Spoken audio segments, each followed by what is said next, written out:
46வது வசனம், யோவான் 4. பின்பு இயேசு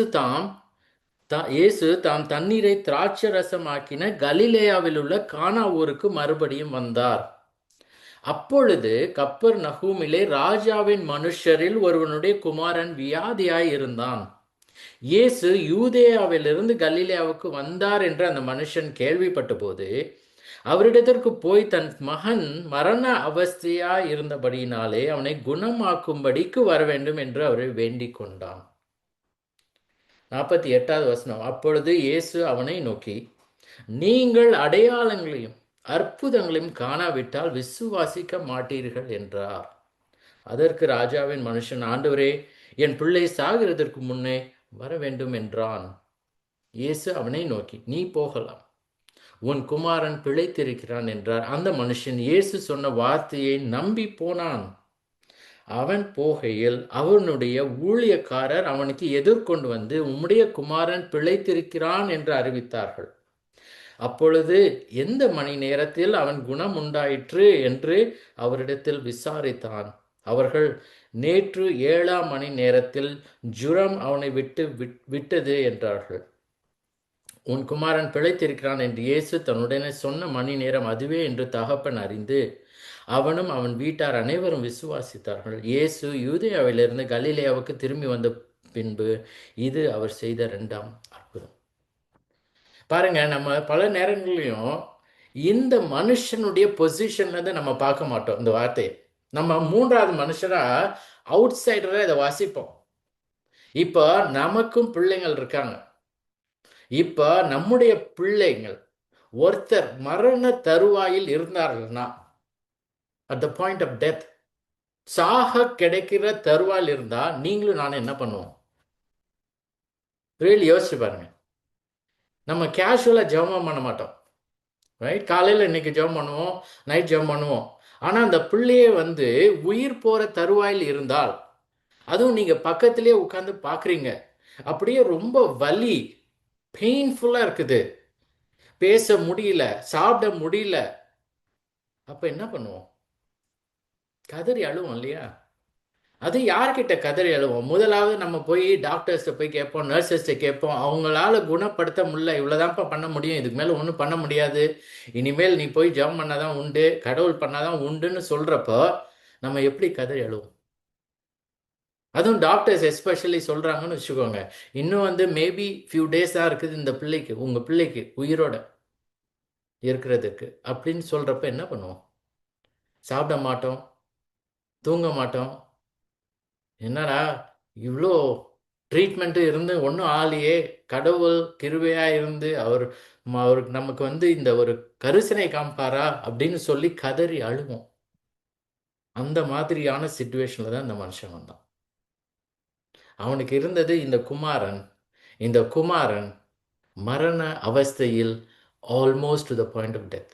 ஃபியூ ஹவர்ஸ் தான் அவனுக்கு உயிரோடு இருக்கும். இந்த மனுஷன் செய்ய வேண்டிய எல்லா காரியத்தையும் செஞ்சு முடிச்சிட்டான். ஏன்னா அவன் என்ன போட்டிருக்குது பாருங்க, அவன் ஒரு ராஜாவின் மனுஷன், அஃபீஷியல். அந்த வார்த்தைன்றது நம்ம பார்க்கறது ராஜாவின் மனுஷன், அஃபீஷியல்னு பார்க்கறது பசிலிகாஸ் அப்படின்ற வார்த்தை. பசிலியா அப்படின்ற வார்த்தை நமக்கு தெரியும். நம்ம பால்ஸ் சர்ச் பக்கத்தில் இருக்க பில்டிங் ஓல்டேஜ் ஹோம் பேர் பெசிலியான்னு நம்ம ப்ரொனவுன்ஸ் பண்ணுவோம். பெசிலியா ஹோம் கிரீக்கில் ப்ரொனவுன்ஸ் பண்ணுறது பாசிலியா. பாசிலிகாஸ் என்ற வார்த்தை தான் இங்கே பயன்படுத்தப்பட்டிருக்கு இந்த மனுஷனுக்கு அஃபீஷியல். அந்த பாசிலியா, பாசிலிகாஸ், இந்த 2 கிரேக்க வார்த்தையும் பாசிலியூஸ் அப்படின்ற வார்த்தையிலேருந்து வருது. எல்லாமே கனெக்டட் டு அ கிங், ராஜா நம்ம சொல்கிறோம் இல்லையா? ஸோ பாசிலியான்ற வார்த்தையை நம்ம யூஸ் பண்ணுறது பைபிளில் தேவனுடைய ராஜ்யத்துக்கு, ராஜ்யம் அப்படின்னு அர்த்தம். அதனால தான் அதுக்கு பாசிலியா ஹோம்னு வச்சுருக்காங்க. பெசிலியா ஹோம்னு நம்ம சொல்கிறோம். இது தேவனுடைய ராஜ்யத்திற்கு உரியதானது. அந்த வார்த்தையை தான் இங்கே பயன்படுத்தியிருக்காங்க. அந்த ரூட் வேர்ட்லேருந்து, பாசிலூஸ்ன்ற வார்த்தையிலேருந்து பாசிலிகாஸ், இந்த பாசிலிகாஸ்ன்ற வார்த்தை இங்கே பயன்படுத்தி, இது ராஜாவின் மனுஷன். எல்லாமே ராஜாவை குறித்திருந்தது. இன்னைக்கு கூட நம்ம வேட்டிக்கனில் பார்த்தீங்கன்னா பெசிலிக்கா அப்படின்ற இடம் இருக்குது, சென்ட் பீட்டர்ஸ் பெசிலிக்கா. அங்கிருந்தான் பேசுவார். பெசிலிக்கான்ற வார்த்தை அதே வார்த்தை தான் இதுவும், சேம். எல்லாமே தேவனுடைய ராஜ்யம், ராஜா, அது குறித்ததானது. ஸோ இங்கே நம்ம பார்க்கறது இந்த மனுஷன், த அஃபிஷியல் ராஜாவின் மனுஷன் வந்தான். ஸோ முதலாவது நம்ம ஏற்கனவே பார்த்தது போல குவிக்லி ரீகேப் 46வது வசனம், பின்பு இயேசு தாம் தண்ணீரை திராட்சரசமாக்கின கலிலேயாவில் உள்ள கானா ஊருக்கு மறுபடியும் வந்தார். 45ல் போட்டிருக்கு, அவர் கலிலேயாவுக்கு திரும்பி வந்தார், அவரை வரவேற்றார்கள். இப்போ ஸ்பெசிஃபிக்கா யோவான் சொல்றது அவர் போன இடம், அந்த ஒரு சிட்டி ஆர் டவுன் வில்லேஜ், அதுதான் நம்ம பார்க்குறோம், ஸ்பெசிஃபிக் பிளேஸ். இது கிராமப்புறங்கள் இல்லை. எப்படி யூதேயா தேசத்தில் இருந்தாரோ அது போல கலிலேயா தேசத்திற்கு அவர் போல அது வழியா வந்தார். ஆனா ஒரு குறிப்பிட்ட இடத்திற்கு வந்தார். அந்த இடம் பேர் தான் கானா ஊர். அந்த கானா ஊர் ஏற்கனவே நம்ம பார்த்தது தான், நல்லா தெரிஞ்சது தான். அதுவும் இங்க யோவான் வெறும் கானா ஊர்ல மட்டும் நிறுத்திருக்கலாம் இல்லையா? இப்பதான் யோவான் 2ல் நம்ம பார்த்தோம். ஸோ அவரை வாசிக்கிறவங்க யோவான் 2 வாசிட்டு 3ல் போயிருப்பாங்க, 4வது அதிகாரத்துக்கு வந்திருப்பாங்க. அவர் கானாவோட நிறுத்திருக்கலாம். ஆனா அவர் குறிப்பிட்டு சொல்லுகிறது, இயேசு தாம் தண்ணீரை திராட்சரசமாக்கிய கலிலேயாவில் உள்ள கானாவூர். ஏன் திரும்பி அதை ரிப்பீட் பண்ணும்? ஏன் அவர் செய்த அந்த அற்புதத்தை ரிப்பீட் பண்ணும்? சொல்லாம இருந்திருக்கலாம் இல்லையா? ஆனா அவர் சொல்லுகிறது எதற்காகனா, முதலாவது எந்த கானாவூர்னு மக்களுக்கு தெரியணும். ரெண்டாவது இயேசுவானவர் என்ன அற்புதத்தை செய்தார் அங்க அப்படின்றது திரும்பி ரிப்பீட் பண்ணி ரிமைண்ட் பண்றாரு. மூணாவது அவர் சொல்வதன் நிமித்தம் இப்போ ஏதாவது நடக்குமா என்ற ஒரு எதிர்பார்ப்பை அவர் மக்களிடத்துல தெரிவிக்கிறார். இங்க அற்புதம் நடந்தது இல்லப்பா கானாவூர்ல, அங்க திரும்பி வந்தார் அப்படின்னு சொல்றப்போ மேபி இன்னொரு அற்புதம் கூட நடக்கலாமோ, ஏதோ நடக்க போதோ அப்படின்ற ஒரு எதிர்பார்ப்பு. அதனால அவர் அந்த ஸ்பெசிஃபிக் பிளேஸ், ஸ்பெசிஃபிக் ஈவெண்ட் எல்லாம் குறிப்பிட்டு சொல்லுகிறார், குறிப்பிட்ட ஊர். அடுத்தது நம்ம பார்க்கறது, நான் அந்த அந்த அந்த வசனத்தில், அப்பொழுது கப்பர்நகூம் இல்லை ராஜாவின் மனுஷரில் ஒருவனுடைய குமாரன் வியாதியாய் இருந்தான். அந்த ராஜாவின் மனுஷன் அஃபிஷியல், அந்த ராஜாவின் மனுஷன், அவனுக்கு ஒரு குமாரன், அந்த குமாரன் வியாதியா இருந்தான். அந்த ஒரு ஸ்டேட்மெண்ட்ல, ஷார்ட் ஸ்டேட்மெண்ட், அதுல இங்கிலீஷ்ல at Capernaum there was an official whose son was ill. இப்போ யோவான் என்ன சொல்றாருன்னா, இந்த அஃபிஷியல், இந்த ராஜாவின் மனுஷன் கானா ஊரிலே இல்லை. அவன் கிட்டத்தட்ட 16 மைல் தாண்டி இருக்கான், 25 கிலோமீட்டர் தாண்டி இருக்கான். அவன் இருக்கிற இடம் பேர் கப்பர்நகூம். அந்த கப்பர்நகூம்ல தான் அவன் வீட்டில் அவன் குமாரனோட இருக்கிறான். அந்த குமாரன் அவன் வியாதியா இருக்கிறான். அது ஒரு ஸ்பெசிபிக் சிச்சுவேஷன். அங்க அவர் குறிப்பிடுகிறார், எடுத்த உடனே சொல்றாரு, இந்த ராஜாவின் மனுஷன் யார், எங்க இருக்கான், எவ்வளவு பேர் இருக்காங்க, அவன் எவ்வளோ அந்த இடத்துல பண்ணியிருக்கான் அப்படிலாம் சொல்ல. அவனுக்கு ஒரு சிச்சுவேஷன், அவனுக்கு ஒரு நீட் இருக்குது. நான் சொன்னபடி எல்லாருக்கும் ஒரு நீட், அட்லீஸ்ட் ஒரு நீடாவது வாழ்க்கையில் இருக்குது. இங்கே இந்த மனுஷனுக்கு இருந்த அந்த நீட், அவனுடைய தேவை, அவனுடைய குமாரனின் உயிர் முக்கியமானது இல்லையா? நம்ம பல நேரங்களும் சின்ன சின்ன காரியங்களுக்காக வருத்தப்படுறோம். இந்த மனுஷனுடைய சிச்சுவேஷனை பார்த்தீங்களா? அவன் பிழைப்பானா, உயிரோடு இருப்பானா அப்படின்றது தான். ஸோ இந்த மனுஷன் அஃபிஷியல் ராஜாவின் மனுஷன், வெரி பவர்ஃபுல் பொசிஷன். எந்த ராஜாவுடைய மனுஷன், எந்த ராஜா அந்த அந்த அந்த நாட்டில் இருந்தார் அப்போ? அவன் கலிலேயாவில் இருக்கிறான். அந்த கப்பர்நகூம்ன்றது கலிலேயாவில் இருக்கு. அப்போ அதை ஆண்டு கொண்டிருந்தவர் ஏரோது அந்தியோபா, ஹெரோட் ஆன்டிபஸ். நம்ம மத்தேயு சுவிசேஷத்துல இயேசுவானர் பிறந்தப்ப அந்த ஹோல் பாலஸ்டைன் ஏரியாவும், அந்த ஹோல் இஸ்ரேல்னு சொல்ற அந்த ஒவ்வொரு நாட்டை ஆண்டு கொண்டிருந்தவர் ஹெரோட் த கிரேட், ஏரோது ராஜா.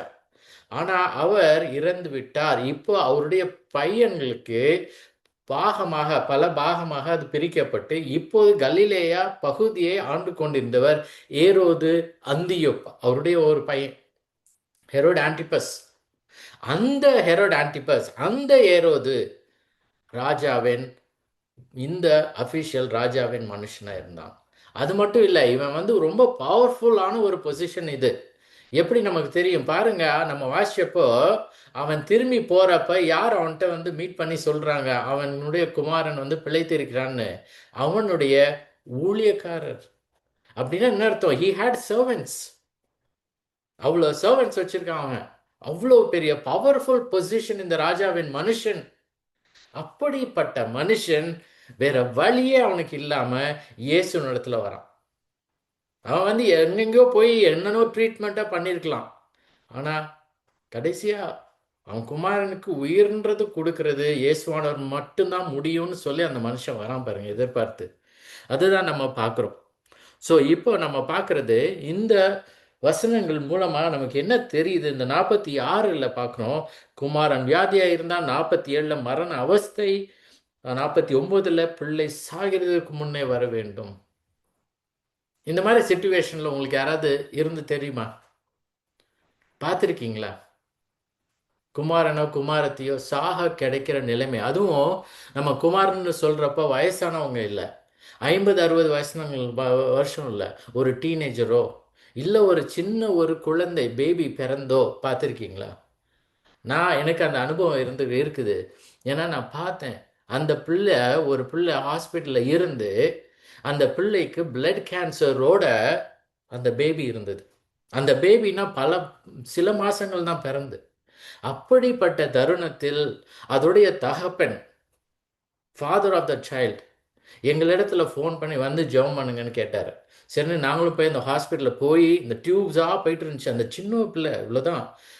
அப்படிப்பட்ட நிலைமையில் அந்த அந்த அந்த பேரண்ட்ஸ், அவங்களுக்கு இருந்த ஒரே ஹோப், எப்படியாவது இந்த கிறிஸ்தவ மதத்தில் இருக்கும் இந்த கடவுள் எப்படியாவது இயேசுவானவர் என் பிள்ளைக்கு சுகம் கொடுப்பாரு. ஏன்னா அவ்வளோதான் பண்ண முடியும்னு சொல்லிட்டாங்க அந்த டாக்டர்ஸ்லாம். அப்படிப்பட்ட நிலைமையில் நாங்கள் பார்த்தோம். அந்த மாதிரியான சிச்சுவேஷன் இது. எப்படியாவது எந்த கடவுளாவது, நான் இயேசுவின் இடத்துல வரணும்னா வரேன், வேற எந்த கடவுள்கிட்ட போனாலும் போகிறேன், என்ன வேணா பண்ணுறேன், எப்படியாவது என் பிள்ளைக்கு இந்த உயிரை கொடுப்பாரா? அதுதான் நம்ம இங்கே திரும்பி பார்க்குறோம் இந்த வசனங்கள் மூலமாக. ஸோ இப்போ இந்த மனுஷன் என்ன பண்ணா? 47ல் பாருங்க, இயேசு யூதேயாவிலிருந்து கலிலேயாவுக்கு வந்தார் என்ற அந்த மனுஷன் கேள்விப்பட்ட போது அவரிடத்திற்கு போய், இது நான் சொன்ன மாதிரி அவனோ கப்பர் நகூம்ல இருக்கான், இயேசுவானவர் கானாவூர்ல இருக்காரு. கப்பர் நகூம் வந்து நார்த்தில் இருக்குது, கானாவூர் வந்து சவுத்தில் இருக்குது. கிட்டத்தட்ட சென்னை டு திருச்சி மாதிரி வச்சுக்கோங்களேன். அவன் அந்த 16 மைல் போகணும், 25 கிலோமீட்டர் போகணும். அந்த முதலாவது நூற்றாண்டு ஃபர்ஸ்ட் செஞ்சுரியில் ரோடெல்லாம் கிடையாது, மண் ரோடு தான். அதுவும் வந்துட்டு புழுதியாக இருக்கும். அதே மாதிரி வந்து காடு மேடு பள்ளம் எல்லாம் இருக்கும், முள் இருக்கும், செடி இருக்கும். கிட்டத்தட்ட ஒரு நாள் ஆகும் இந்த ஹோல் ஜேர்னியும்.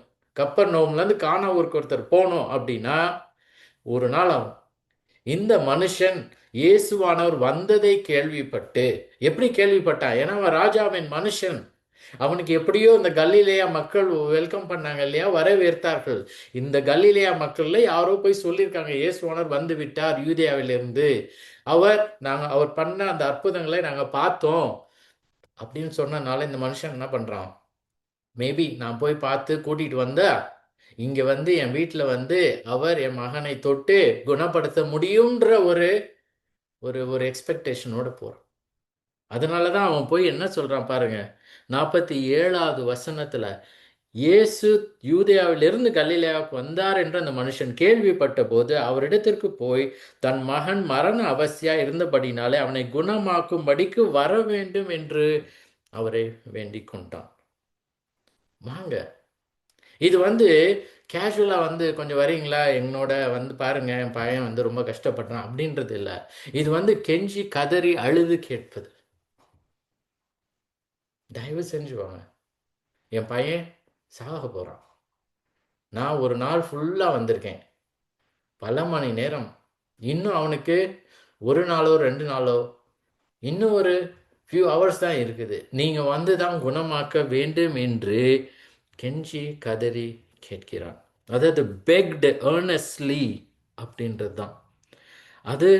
நம்ம பார்க்குறப்போ இப்போ அடுத்தது இயேசு அவனிடத்துல சொன்னது ஒரு ஆச்சரியமான ஒரு விஷயம், அன்யூஷுவல் திங். இயேசுவானவர் என்ன சொல்லியிருக்கணும்னு நம்ம எதிர்பார்ப்போம். இப்போ இந்த வசனத்தோட இங்கே நிறுத்திட்டு நம்ம யோசிச்சு பார்த்தோன்னா நம்ம என்ன சொல்லுவோம்? இயேசுவானவர் வரேன்னு சொல்லியிருக்கணும், இல்லை கொஞ்சம் இருப்பா எனக்கு வேலை இருக்குன்னு சொல்லியிருக்கணும், இல்லை வரமாட்டேன்னு சொல்லியிருக்கணும், ரைட்? வெயிட்னு சொல்லியிருக்கணும், எஸ்ன்னு சொல்லியிருக்கணும், நோன்னு சொல்லியிருக்கணும். இதான் 3 ஆப்ஷன். ஆனா இயேசுவானவரோட ரிப்ளை வந்து ஆச்சரியப்படத்தக்கதான ஒரு ரிப்ளை. பாருங்க என்ன சொன்னார் இயேசுவானவர்னு. அவர் சொன்னது 48வது வசனம். அப்பொழுது இயேசு அவனை நோக்கி, நீங்கள் அடையாளங்களையும் அற்புதங்களையும் காணாவிட்டால் விசுவாசிக்க மாட்டீர்கள். இது ஒரு அன்யூஷுவல் இல்லையா? என்னது இது இப்படி சொல்றாரு அவரு? இந்த சிச்சுவேஷனுக்கு சம்பந்தம் இல்லாத ஒரு வார்த்தை. அவன் கேட்டது என்ன? என்னோட வாங்க, வந்து குணமாக்க வாங்க, என் பையன் இவ்வளவு கஷ்டப்படுறான், இந்த மாதிரி சாவும் தருவாயில் இருக்கிறான்னு சொல்றான், மரண அவஸ்தைப்படுறான்னு சொல்றான். ஆனா அவர் சொன்னது என்னது? நீங்கள் அடையாளங்களையும் அற்புதங்களையும் காணாவிட்டால் விசுவாசிக்க மாட்டீர்கள். இது டிரெக்டா அவனை பற்றினதும் இல்லை, அந்த சிச்சுவேஷன் பற்றினதும் இல்லை, அந்த குமாரன் பற்றினதும் இல்லை.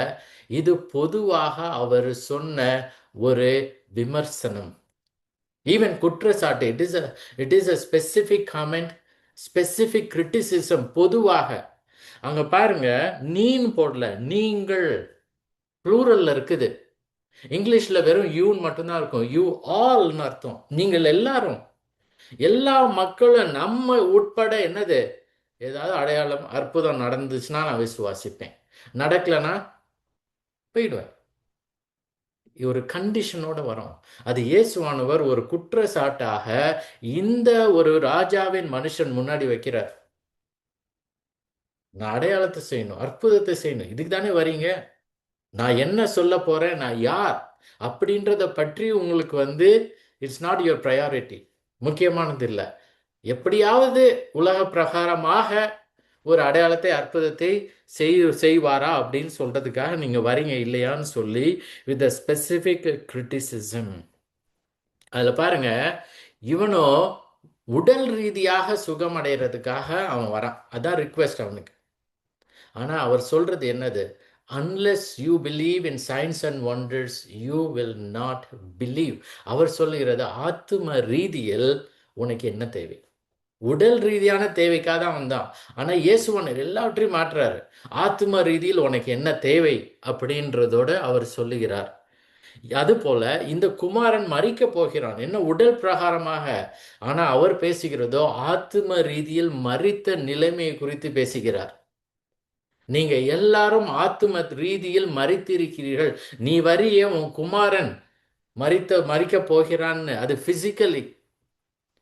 ஆனா பாரு, நீ விசுவாசிக்கலனா மரித்த நிலைமையில் இருக்கிறாய். நீ மட்டும் இல்லை, எல்லாருமே.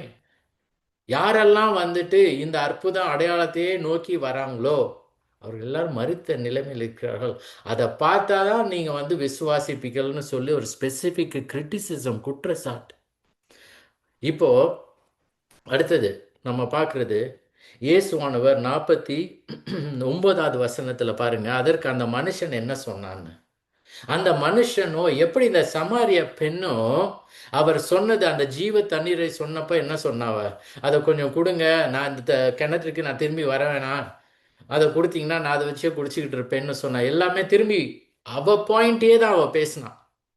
அவரோ ஜீவ தண்ணீர், ஜீவ தண்ணீர்னா என்ன, எப்படி எனக்கு கிடைக்கும் அப்படின்றத பற்றி அவளுக்கு அந்த நேரத்தில் கவலை இல்லை, அவளுடைய ஃபோக்கஸ் மாறலை. அதே மாதிரி இந்த மனுஷனுடைய ப்ரையாரிட்டி அவனுடைய குமாரனை எப்படியாவது குணப்படுத்தி அவன் உயிரோடு இருக்கணும்னு சொன்னனால இயேசுவானவர் சொன்னார் இல்லையா அந்த குற்றச்சாட்டு, அதை பற்றி அவன் வந்து பொருட்படுத்தலை. அவன் சொன்னது திரும்பி பாருங்க, அவன் சொன்னது, அதற்கு ராஜாவின் மனுஷன், ஆண்டவரே என் பிள்ளை சாகிறதற்கு முன்னே வர வேண்டும்.